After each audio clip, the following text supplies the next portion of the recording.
সুপ্রিয় শিক্ষার্থীরা, আমরা ক থেকে ম পর্যন্ত বর্ণগুলোর উচ্চারণ ভেদে নামকরণ শিখতে চাই। এগুলো আমরা মুখস্থ করে শিখি।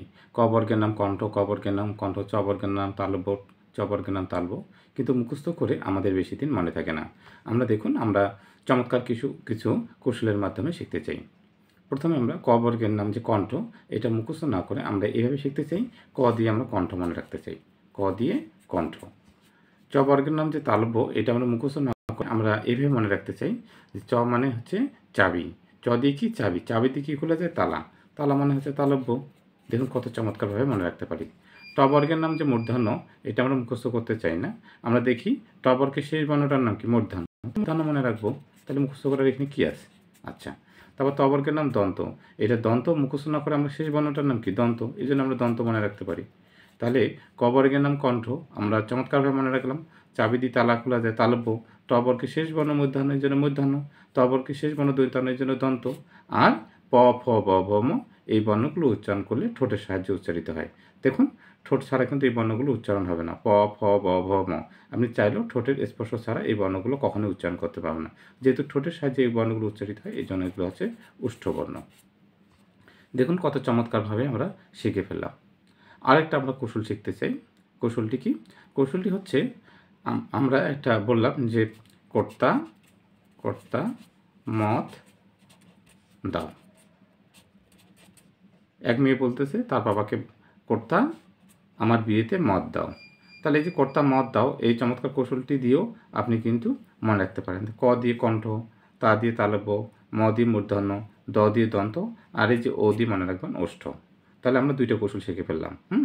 এভাবে আমরা অসংখ্য কৌশল আলোচনা করেছি আমাদের এই মাতৃভাষা বইটিতে। দেখুন একটি অসাধারণ বই। এই বইটি আমরা দেখিয়ে দিব যে এই বইটি মুখস্থ করে নয়, কোড, কৌশল, ছবি এবং ছন্দের সাহায্যে আপনি খুব সহজে বাংলা ব্যাকরণ শিখিয়ে দিতে পারবো আমরা।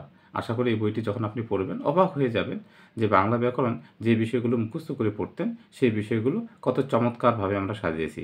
আর মনে রাখতে হবে আমরা বাংলা ব্যাকরণ সাজিয়েছি 4টা পদ্ধতি: কোড পদ্ধতি, কৌশল পদ্ধতি, ছবি এবং ছন্দের মাধ্যমে। তা আমরা এখানে কৌশল নিয়ে কথা বললাম, এবার দেখুন আমরা কোড নিয়ে কথা বলি। আর আমরা পরবর্তীতে আমরা বইটা দেখিয়ে দিচ্ছি। আমরা কিন্তু এই মাতৃভাষা বই থেকে আমরা আলোচনা করতেছি। দেখুন এবার কোডের ব্যবহার আমরা শিখি। যেমন কোডের ব্যবহার কি, যেমন আমরা এখানে 5টা লাইন রয়েছে, 5টা লাইনে 5টা কোড দিলাম, 1 2 3 4 এবং 5। তো 5টা লাইনের 5টা আমরা কি দিয়ে দিলাম, কোড দিয়ে দিলাম। এই কোডগুলোই বলে দিবে কোনগুলো ঘোষ এবং কোনগুলো অঘোষ। দেখুন কীভাবে ঘোষ অঘোষ বের করতেছি। প্রথমে আমরা অঘোষ বের করতে চাই, অঘোষ। এখন বলুন তো অঘোষ লিখতে কটা বর্ণ, 1 2 3। তাহলে অঘোষ লিখতে 3টা বর্ণ, আমরা 3 লিখলাম। আর এখানে কোড কত ব্যবহার করেছি, সর্বোচ্চ 5। 5 থেকে যদি 3 বাদ দেয় তাহলে কত হয়, 2। এই জন্য এই যে প্রথম 2টা লাইন হচ্ছে অঘোষ বর্ণ। এটা কি আমাদের মুখস্থ করতে হইল না? অঘোষ লিখতে কটা বর্ণ, 3টা। তাহলে 5 থেকে যদি আমরা 3 বাদ দিই তাহলে 2। এই জন্য প্রথম 2টা লাইন হচ্ছে আমাদের অঘোষ। অঘোষ নিজে নিজে বলে দিল যে প্রথম 2 সারি সে হচ্ছে অঘোষ। এখন এইভাবে আমরা ঘোষ বের করি। দেখুন তো ঘোষ লিখতে কটা বর্ণ, সবাই বলবে ঘোষ লিখতে 2টা বর্ণ। তাহলে সর্বোচ্চ কোড কত, 5। 5 থেকে 2 বাদ দেন তাহলে কত হয়, 3। তাহলে পরের 3টা হচ্ছে ঘোষ বর্ণ, পরের 3টা হচ্ছে ঘোষ বর্ণ। তাহলে অঘোষ নিজেই বলে দিল যে প্রথম 2 সারি অঘোষ, এবং ঘোষও বলে দিল যে পরের 3 সারি হচ্ছে ঘোষ। এইটাই হচ্ছে আমাদের কোড পদ্ধতি। এবার আমরা বের করব অল্পপ্রাণ, মহাপ্রাণ এবং নাসিক্য বর্ণ। আমাদের এখানে বেজোড় সংখ্যা কী কী, 1 3 এবং 5। এই 1 3 5 বেজোড়, এই বেজোড়গুলো মনে রাখবেন।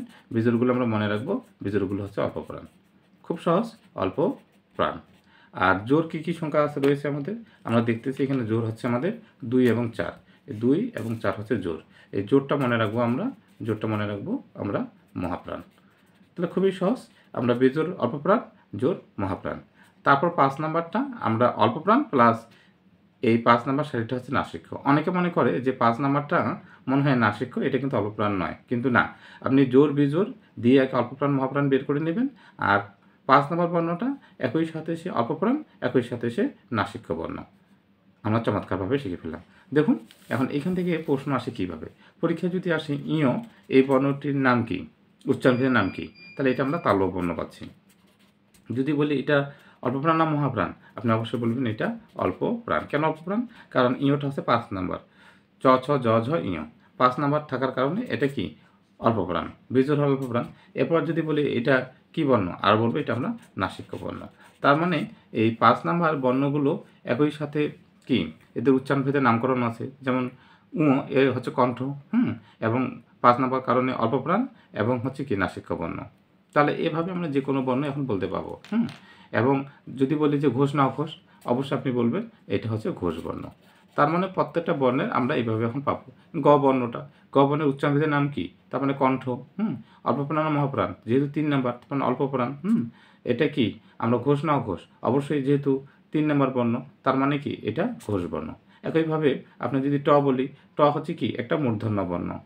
এবং ঘোষ না অঘোষ, অবশ্যই বলবেন এটা অঘোষ। তারপর আপনি বলবেন অল্প প্রাণ না মহাপ্রাণ, অবশ্যই যেহেতু বেজোর তার মানে অল্প প্রাণ। ঠ তাহলে মহাপ্রাণ, তাহলে বেজোর হলে অল্প প্রাণ, জোর হলে মহাপ্রাণ। তাহলে দেখুন চমৎকারভাবে আমরা এইভাবে আমরা শিখে নিতে পারি। এবার আমরা দেখিয়ে দিব এই যে মাতৃভাষা বইটি, এখানে দেখুন কত চমৎকারভাবে এই বিষয়গুলো উপস্থাপন করা আছে। দেখুন আমরা সূচিপত্রের দিকে তাকাই,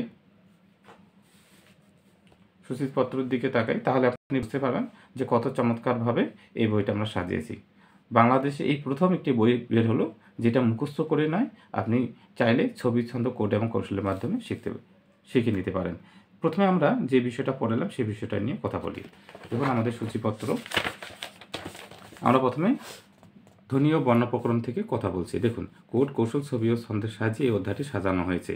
আমরা চাইলে আমরা প্রত্যেকটা পৃষ্ঠা আপনাকে দেখিয়ে দিতে পারি যে কত চমৎকারভাবে আমরা সাজিয়েছি। দেখুন সূচিপত্রগুলো দেখুন কত চমৎকারভাবে সাজিয়েছে এবং যেভাবে সাজানো হয়েছে সেখানে আলোচনা করা হয়েছে। তাহলে আমরা প্রথমে ধ্বনি ও বর্ণ প্রকরণ হচ্ছে 8 পৃষ্ঠা, আমরা 8 পৃষ্ঠায় চলে যাই।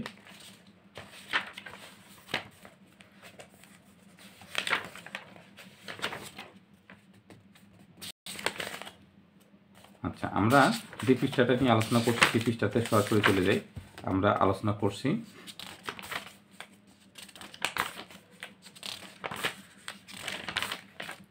দেখুন আমরা এই যে 29 নম্বর পৃষ্ঠাটা কিন্তু তখন আমরা আলোচনা করলাম।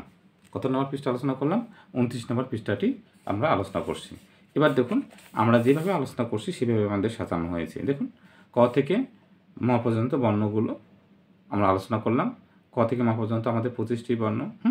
এই 25টি বর্ণ আমাদের উচ্চারণভেদের নামকরণগুলো আমরা শিখে ফেলছি। যে ক দিয়ে কণ্ঠ, চাপি দিয়ে তালা খুলে দিয়ে তালব, ট বর্গের শেষ বর্ণ মূর্ধন্য মূর্ধন্য, ত বর্গের শেষ বর্ণ দন্ত দন্ত, আর এগুলো ঠোঁটের সাথে উচ্চারিত হওয়ার কারণে উষ্ঠ।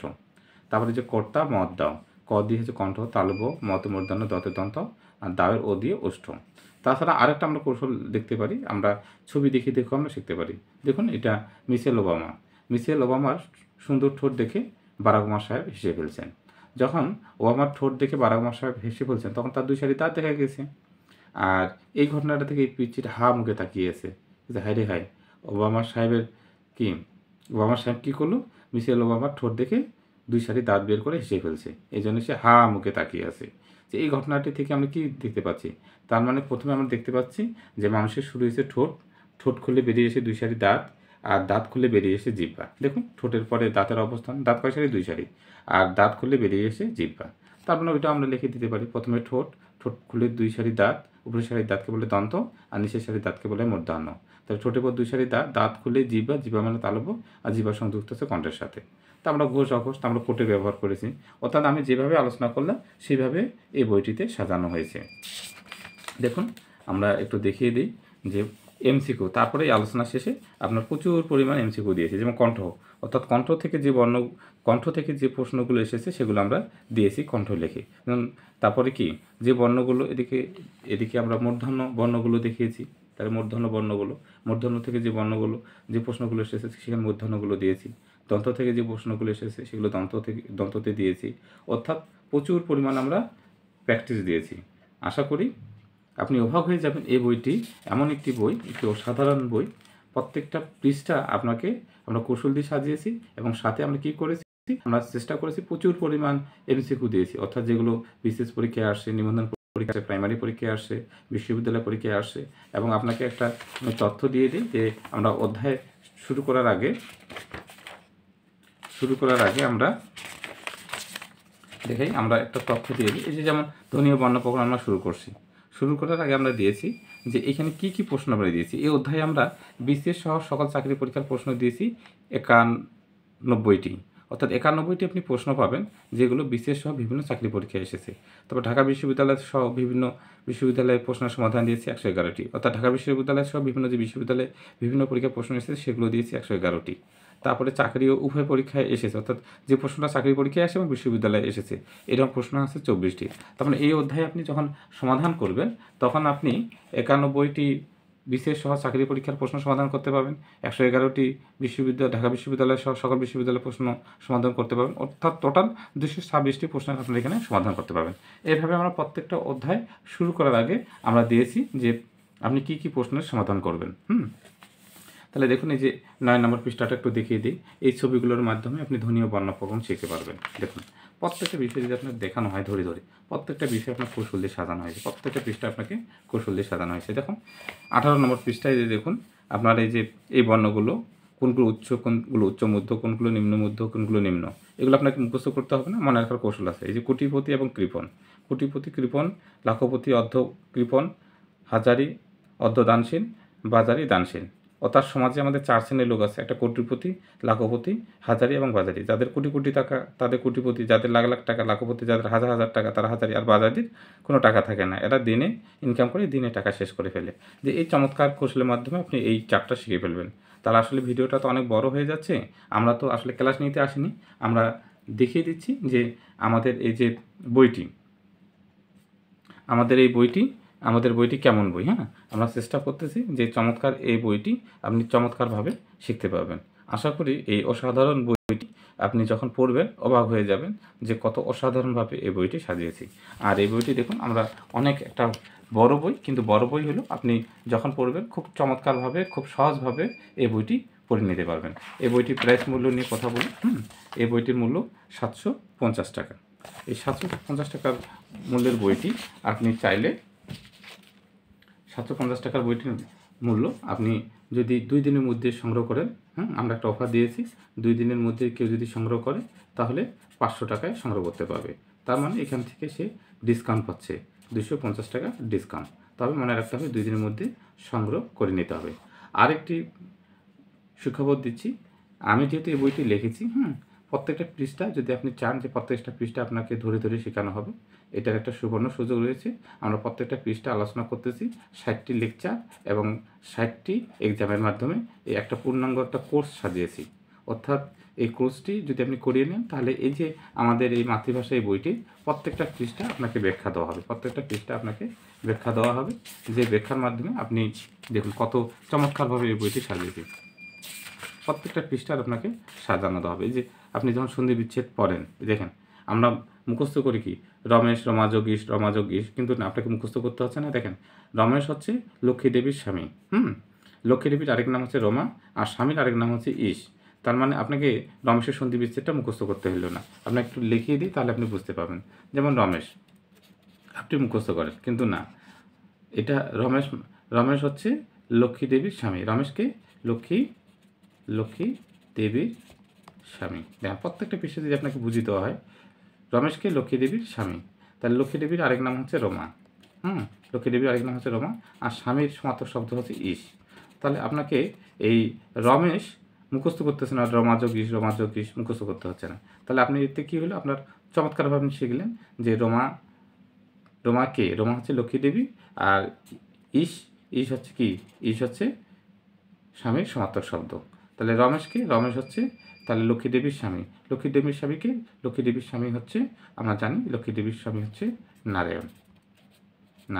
তার মানে রমেশ মানে নারায়ণের আরেক নাম হচ্ছে বিষ্ণু, বিষ্ণুর আরেক নাম হচ্ছে শ্রীকৃষ্ণ। তার মানে সহজ করে আমরা শিখলাম যে রমেশ হচ্ছে নারায়ণ, আর রমেশকে লক্ষ্মী দেবীর স্বামী, লক্ষ্মী দেবীর সমার্থক শব্দ হচ্ছে রমা, আর স্বামীর সমার্থক শব্দ হচ্ছে ঈশ। তাহলে রমেশ আর মুখস্থ করতেছেন রমাযোগীশ, তাতে কী হলো, আমরা পূর্ণাঙ্গভাবে এই রমেশ শব্দটার অর্থ জানলাম, রমা শব্দের অর্থ জানলাম, ঈশ শব্দের অর্থ জানলাম। একইভাবে আমরা যদি বলি উমেশ, তো উমেশ হচ্ছে দুর্গা দেবীর স্বামী, তাহলে দেখেন আপনি নিজে বের করতে পারবেন। দুর্গা দেবীর আরেক নাম কি, উমা, আর স্বামীর সমার্থক শব্দ আমরা শিখছি, স্বামীর সমার্থক শব্দ হচ্ছে ঈশ। তাহলে আমরা চমৎকারভাবে শিখে ফেললাম যে উমেশ হচ্ছে কি দুর্গাদেবীর স্বামী। তাহলে দুর্গাদেবীর স্বামী কি? দুর্গাদেবীর স্বামী আমরা জানি, দুর্গাদেবীর স্বামীর নাম হচ্ছে শিব। তাহলে আপনি দেখেন উমেশ শব্দের অর্থ কি? আপনি জানতেন না, খালি মুখস্থ করতেন যে উমা যোগীশ। তাহলে এখন আপনি শিখতে পারলেন যে উমেশ হচ্ছেন কি? উমেশ হচ্ছেন আমাদের শিবকে বলা হয় উমেশ। কেন শিবকে উমেশ বলা হয়? কারণ ইনি দুর্গাদেবীর স্বামী, আর দুর্গার আরেক নাম হচ্ছে উমা, আর স্বামীর সমার্থক শব্দ হচ্ছে ঈশ। তাহলে আমরা দুর্গাদেবীর আরেক নাম যে উমা সেটা শিখলাম, স্বামীর সমার্থক শব্দ ঈশ এটা জানলাম। তো এইভাবে আপনাকে প্রত্যেকটা পৃষ্ঠা ধরে শেখানো হবে। এটা একটু অসাধারণ বই, চিন্তা করেন বইটি প্রত্যেকটা পৃষ্ঠা যদি আপনাকে ধরে পড়ানোর চেষ্টা করি, প্রত্যেকটা পৃষ্ঠা যদি ধরে চেষ্টা করি। এই যে দেখুন, আমরা যদি সমাসের কথা বলি, চমৎকারভাবে সমাস সাজিয়েছি। এই যে মধ্যপদলোপী কর্মধারয় সমাস, এটা আপনি ঘটক সাহেবের ব্যাখ্যা দিলেই আপনি মধ্যপদলোপী কর্মধারয় সমাস শিখে ফেলবেন। দেখুন আপনাকে দেখে দিই, তারপরে কতগুলো দেখেন মধ্যপদলোপী কর্মসময় দিয়েছি। তারপরে এই মধ্যপদলোপী কর্মধারয় সমাস থেকে যতগুলো প্রশ্ন পরীক্ষায় এসেছে, বিশেষ থেকে শুরু করে যত চাকরি পরীক্ষায় সবগুলো প্রশ্ন এখানে দেওয়া আছে। তারপরে দেখুন আপনাকে কয়েকটা পৃষ্ঠা দেখে দিই। আপনি যদি একটা বই কিনবেন টাকা দিয়ে, অবশ্যই আপনি অবশ্যই কোনো বই কেনার আগে অবশ্যই কয়েকটা পৃষ্ঠা পড়ে দেখবেন। দেখুন এই যে উপমিত মিথ্যাতে মিথ্যাবাদী লোকের কথা এবং কাজের মিল নেই। এই কথা এবং কাজের মিল নেই, এই চমৎকার কৌশলটির মাধ্যমে আপনি উপমিত কর্মধারয় সমাস শিখতে পারবেন। দেখুন আমরা এই রূপক কর্মধারয় সমাস, রূপক মানে কল্পনা মানে হচ্ছে অদৃশ্য জিনিস, সেটাই হচ্ছে আপনার রূপক কর্মধারয় সমাস। সেটা আপনি চমৎকারভাবে বের করতে পারবেন। এখানে আপনি প্রত্যেকটা বিষয়, আমি সূচিপত্রতে যদি যাই, প্রত্যেকটা বিষয় আপনাকে যদি দেখানোর চেষ্টা করি, দেখুন এখানে এই যে বাংলা ব্যাকরণ আলোচ্য বিষয়, একটি বাক্যের সাহায্যে আমরা আলোচনা করেছি। ধ্বনি বর্ণপ্রবণ তো আপনাকে দেখিয়ে দিলাম। ধ্বনি পরিবর্তন ব্যাখ্যামূলক আলোচনার মাধ্যমে সাজিয়েছি। নত্যবিধান ছবি ও ছন্দের মাধ্যমে সাজিয়েছি। আমি নত্যবিধানটা একটু দেখিয়ে দিই, 66 পৃষ্ঠা। এই যে আপনারা দেখেন নত্যবিধান কীভাবে মনে রাখবেন? এই যে নত্য, ততে তৎসম, ব দিয়ে শব্দ, অর্থাৎ তৎসম শব্দে মূর্ধন্যের ব্যবহারকে নত্যবিধান বলে। তাহলে মুখস্থ করার প্রয়োজন নেই যে নত্যবিধান একটু দেখিয়ে দিই এখানে, দেখুন তাহলে আপনি বুঝতে পারবেন যে নত্যবিধান জিনিসটা কি। যে ন তয়ব, ত দিয়ে মনে রাখবেন তৎসম, ত দিয়ে তৎসম, আর শব্দ বানানে কি আছে? ব আছে। তাহলে তৎসম শব্দে মূর্ধন্যের ব্যবহারকে নত্যবিধান বলে। তাহলে মুখস্থ করার প্রয়োজন আছে যে তৎসম শব্দে মূর্ধন্যের ব্যবহারকে নত্যবিধান বলে, মুখস্থ করার প্রয়োজন নেই। ত দিয়ে আপনি তৎসম মনে রাখলেন, আর শব্দ বানানে কি রয়েছে? ব রয়েছে। তাহলে তৎসম শব্দে মূর্ধন্যের ব্যবহারকে নত্যবিধান বলে। তাহলে দেখুন আমরা চমৎকারভাবে এগুলো সাজিয়েছি। তারপর নত্যবিধান থেকে এই এতটুকু আলোচনা থেকে যে এমসিকিউগুলো এসেছে, তারপর আমরা এগুলো সাজিয়েছি। এভাবে দেখুন যে এই ছবিটার মাধ্যমে আমরা ঋষি রক্ষা করলো কাকে? মূর্ধন্যকে। যে ঋষি মানে রি আছে, মূর্ধন্য আছে, রক্ষা মানে র আছে, যুতক্ষ আছে বা ক্ষীয় আছে। যার রি, মূর্ধন্য, র এবং ক্ষীয়, এরপর যে মূর্ধন্য হয় সেগুলো আর মুখস্থ করতে হচ্ছে না, শুধু মনে রাখতে হবে ঋষি রক্ষা করলো কাকে? রক্ষা করলো মূর্ধন্যকে। চমৎকারভাবে আমরা সাজিয়েছি। ভিডিওটা তো অনেক বড় হচ্ছে, আমরা জাস্ট বইটা দেখানোর জন্য আমরা চেষ্টা করতেছি। এই যে দেখুন নায়িকা, নায়ক এবং গুন্ডা, এই চরিত্রগুলো সাহায্যে আমরা নত্যবিধান শিখতে পাবো। তাহলে নায়িকা শাবনূর, নায়ক হচ্ছে সালমান শাহ এবং গুন্ডার ছবি ব্যবহার করেছি মিশা সওদাগর। এই চমৎকার কৌশলটি যদি আপনাকে বুঝিয়ে দেওয়া হয়, তাহলে আপনি কিন্তু খুব সহজে আপনি কি মূর্ধন্য এবং দন্তান্নর ব্যবহার চমৎকারভাবে শিখবেন। তাহলে আসলে ভিডিওটা তো অনেক বড় হয়ে যাচ্ছে, আমরা আপনাকে একটা সুখবর দিচ্ছি। আপনি যদি প্রত্যেকটা পৃষ্ঠে এইভাবে আমাদের কাছে বুঝে নিতে চান, তাহলে আমরা মাতৃভাষা বইটি, সম্পূর্ণ বইটি প্রত্যেকটা পৃষ্ঠা মোট 834টি পৃষ্ঠা রয়েছে। এই 834টা পৃষ্ঠা আপনাকে এইভাবে প্রত্যেকটা পৃষ্ঠা ধরে পড়ানো হবে। এটার জন্য আমরা 750 টাকা নিয়ে থাকি। 750 টাকা নিয়ে থাকি, কিন্তু আপনার জন্য এটার সুবর্ণ সুযোগ। আপনি এই কোর্সটা শুধুমাত্র 250 টাকায় করতে পারবেন। তার মানে 500 টাকা ডিসকাউন্ট। এই 500 টাকার ডিসকাউন্ট যদি আপনি নিতে চান, তাহলে আপনাকে 2 দিনের মধ্যে তাহলে 2 দিনের মধ্যে ভর্তি হতে হবে। 2 দিনের মধ্যে যদি আপনি ভর্তি হয়ে যান, তাহলে আপনি 500 টাকা ডিসকাউন্ট পাচ্ছেন। 500 টাকার ডিসকাউন্ট দিয়ে 250 টাকায় আপনি পূর্ণাঙ্গ কোর্সটি করতে পারবেন। এখানে মোট ক্লাস হবে 60টি এবং এক্সাম হবে 60টি। এই 60টি এক্সাম এবং 60টি লেকচারের মাধ্যমে আপনি পূর্ণাঙ্গভাবে বাংলা ব্যাকরণের একটা পূর্ণাঙ্গ প্রস্তুতি নিতে পারবেন। আশা করি আপনাকে যেভাবে ধরে শেখানো হবে, আপনি বিশ্বাস করতে পারবেন না যে কত চমৎকারভাবে আপনাকে বাংলা ব্যাকরণ শেখানো হবে। আর পদ্ধতিগুলো তো আমি বলে দিয়েছি, আপনার 4টা পদ্ধতি: কোড, কৌশল, ছবি এবং ছন্দ। তার মানে আপনার জন্য বিশাল সুখবর। আপনি যদি এই মুহূর্তে এই 2 দিনের মধ্যে আপনি বই সংগ্রহ করতে পারেন, তাহলে বইটি আপনি 500 টাকায় সংগ্রহ করতে পারতেছেন। অর্থাৎ 750 টাকার বই 500 টাকা সংগ্রহ করতে পারতেছেন। আর কোর্সটা হচ্ছে 750 টাকা, কিন্তু আপনার কোর্সটার জন্য লাগতেছে 250 টাকা। অর্থাৎ 750 টাকায়, অর্থাৎ মোটামুটি আপনি বই কিনলে কোর্সটা পূর্ণাঙ্গ ফ্রি পাচ্ছেন। অর্থাৎ 750 টাকায় আপনি কি বইও পাচ্ছেন এবং কোর্সটা করতে পারছেন। এই অসাধারণ বইটা সংগ্রহ করতে পারতেছেন এবং প্রত্যেকটা পৃষ্ঠা এই বইটা ধরে ধরে পড়ানো হবে। তাহলে আশা করি বুঝতে পেরেছেন যে অসাধারণ একটি সুযোগ। এই সুবর্ণ সুযোগটি অবশ্যই সংগ্রহ করে আপনারা। তাহলে আজকে এই পর্যন্তই। সবাইকে অসংখ্য ধন্যবাদ।